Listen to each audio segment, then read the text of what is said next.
previously.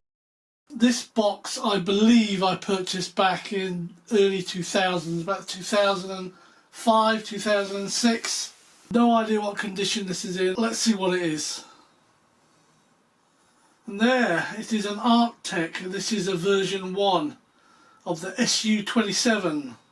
I haven't had much experience with Arctech, so I've no idea if they're good, bad, indifferent. I don't believe they exist anymore. They might. Hi everyone, welcome to my channel. I hope you're all safe and well. Well, what have I done? I have bust the box open and I've built it, and here it is. There you go. That is an SU27 by Arctech. It's got to be 12 to 15 years old. Twin 64mm EDF SU27. And believe it or not, it runs on a 2200 3S. 3S! This thing is light. It is foam. The nose is completely hollow, as an example. The tail surfaces are this, it's just a board. It's a plastic covered board. So are these are plastic covered, very light. The wings are foam, the body's foam. The nacelles are just very thin polystyrene or some sort of styrene board with a plastic covering on them.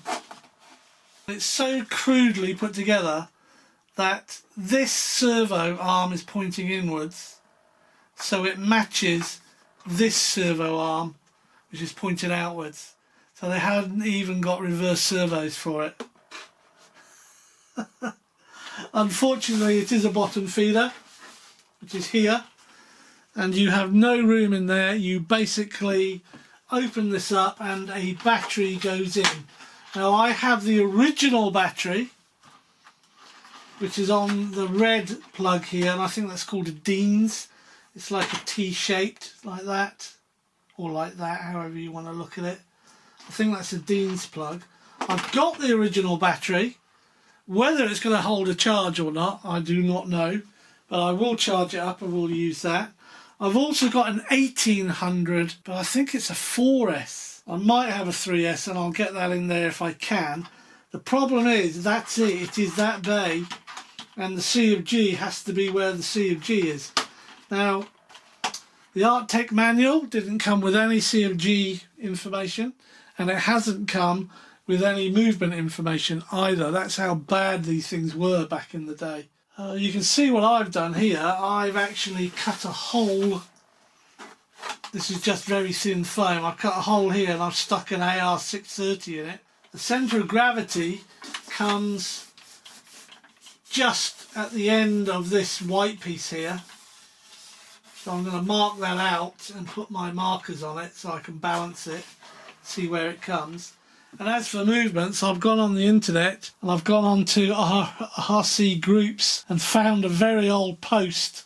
The post on this is over 11 years old, where the gentleman who did the post about its assembly actually put on there how he set his rates up and differential. I'll basically be copying that. Should be interesting, and I don't care what happens to it. It can take off, keel over backwards and smash into the ground. It was just a box that I had lying around, and I'd always meant to build it and try it. Well, here it is, ready to go, well, almost ready to go. Just got to check a few surface movements and that C of G. If when I've got a decent battery in it, the C of G is wrong, I'll just stick weight on it. It should take off from grass. It needs a long run. It isn't overpowered, although it's light. That's what I've been working on, and it's good to go. There are some concerns. It only has 5 blade fan units. Thanks for watching. Stay safe, stay well. I look forward to you joining me on another video soon, and it could well be this one up at the field. Cheers.